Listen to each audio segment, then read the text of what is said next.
Me Jisu paswe. E te ie to te minana bona tainana, toro baitona vanienes. E Jisu he te papahiana, meri bono pehu sa avun buaku disciple teve, aya me hapapana, meri pa hino bari. Iovere va mamana kiribari bono va viarara. Me paswe kiribari. Amata babarabihi va te aweba te hunavan, patahe kawamiam.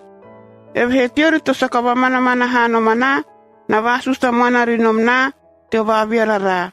A pusu nei. Na tara rori, yor hesa kataraina na hari. Na baito na tamana rori bona maakwara, yor hesa kakona mamana hani rori bari. Ei kou, yor to mene tabin vo mate na, ama hata tiori re pa taruda. Biam saka pa kona hani beo va vira ravai, yam pasta gin kona kwa ni bia ma meha.